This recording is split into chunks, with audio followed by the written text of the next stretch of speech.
Most of the time, when you create a pivot table in Excel 2013, you'll use a data list or an Excel table. There might be some older workbooks that you have in your collection with data arranged differently, but you still want to create a pivot table. If the data is arranged properly, then you can do that. In this movie, I will use the consolidating sample file, which you can find in the Chapter 1 folder of your exercise files archive. The consolidating workbook contains 3 worksheets, and all those worksheets are data collections that you can use to combine into a pivot table. On the support calls worksheet, you can see that there is a rectangular region of data. It starts here in cell B3 and runs down to cell F7. It's very important that your data be in a perfect rectangle. So if I were to have region in cell B3 and year in cell C2, the data values would not be perfectly rectangular, and therefore the technique I'm going to show you wouldn't work. You also need to make sure that there are no blank cells anywhere in your data set. And this data summarizes regional sales for 4 years. The years are along the top, and the row labels are along the side. And the worksheet's order calls and return calls contain similar data just for different sets. I'll switch back to the support calls worksheet. And now I can open the tool that I need to combine these 3 data sets into a pivot table. That is the pivot table wizard. It's no longer available through the ribbon, but you can open it using keyboard shortcuts. And the key sequence you need to use is to press Alt-D and then press P. Doing so opens the pivot table and pivot chart wizard. The data we want to analyze is in multiple consolidation ranges, and those are defined as ranges that have the same shape and the same labels. That's the third option here. So I'll check the multiple consolidation ranges option. I want to create a pivot table, so I can click Next. On the next page of the wizard, I can choose whether to have Excel create a single page field for me, or whether I want to create page fields. Page fields are fields that are used to filter the contents of a pivot table, and for purposes of this procedure, select the I will create the page fields option, then click Next.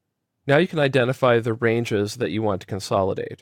To do that, click the Collapse Dialog button at the right side of the range box, and make sure that the insertion point is flashing inside the range box. Once it is, click the Collapse Dialog button, and select the first set of cells. Those are on the Support Calls worksheet. So I'll select from B3 to F7, expand the dialog box, and then click Add. Doing so adds that range to the All Ranges pane. And now I can do the same thing for the other 2 worksheets. I'll click the Collapse Dialog box button, click the Order Calls Sheet tab, select cells B3 to F7, expand the dialog box, and click Add. Now I can do it for the Return Calls worksheet. Collapse the dialog box, Return Calls, select B3 to F7, expand the dialog box, and click Add.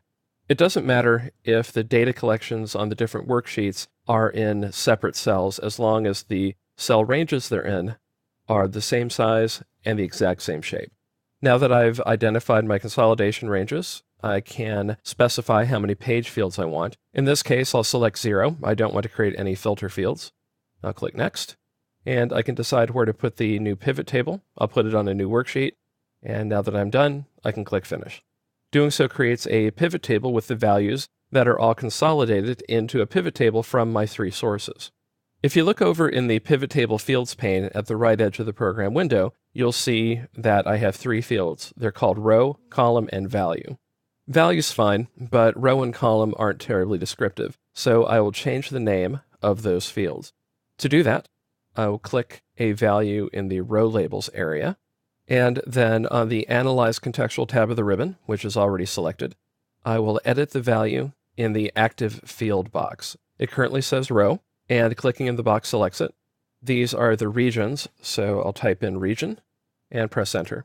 Doing so changes the name of the field in the Pivot Table Fields pane.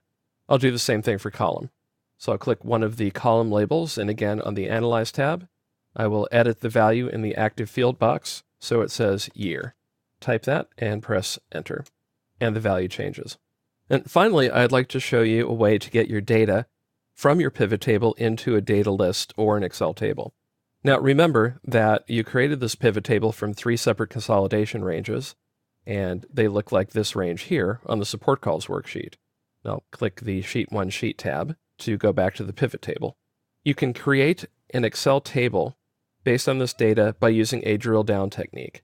The first thing you need to do is remove all field headers from the row and columns area so that you are left with just the grand total in the value area. So it should be a single cell.